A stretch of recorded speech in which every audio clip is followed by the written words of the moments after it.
Hello বন্ধুরা, আজকে সকাল সকাল আমি রান্না করছি খিচুড়ি। আমার ছেলে আর মেয়ে খিচুড়ির জন্য পাগল, খুব খিচুড়ি পছন্দ করে।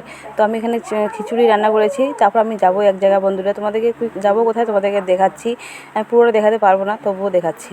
তো দেখো আমি যাচ্ছি, আমি যাব কোম্পানি। আমি এক জায়গায় আগে কাজ করতাম, তো ওই কোম্পানিয়ে আমি যাচ্ছি। তো কোম্পানি যাচ্ছি, কোম্পানিতে টাকা আমার ডিউ আছে, দিতে চায় না, সেই জন্য আমি কোম্পানি যাচ্ছি। তো আসার সময় আমি ভাবলাম যে অনেকজনই বিশ্বাস করে না যে আমি যাই কোথায় আর কি, পছন্দ করে না, বিশ্বাস করছে না, সেজন্য আমি এই ভিডিও শ্যুট করলাম।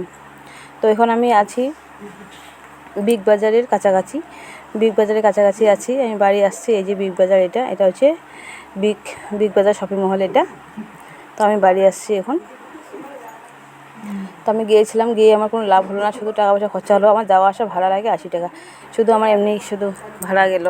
যাই হোক, পরে যাবো নেক্সট টাইম। বললো আমার নাকি মোবাইল পে দিবে। যাই হোক, এইভাবে বললো যে আমি মোবাইল পে দিব, চিন্তা করো না, মালিক এইভাবে বললো। তো আমি বাড়ি আসছি এখন। আমি এখন যাচ্ছি খাগড়াবাড়ি। তো বন্ধুরা দেখো চলে আসছি।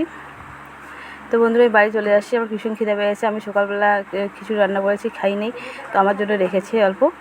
যাই হোক, তো এখানে দেখো সবজি রান্না করেছে মেয়ে। আমি খিচুড়ির মধ্যে দিয়েছি আলু খিচুড়ির মধ্যে খুব পছন্দ করে ওরা, বড় বড় আলু দিয়েছি। এখানে কাঁচা কলা ভাজা, এখানে হচ্ছে চিচিঙ্গে আলু সবগুলো মিলে একটা তরকারি করেছে। তো বন্ধুরা বাই বাই, আজকে এখানে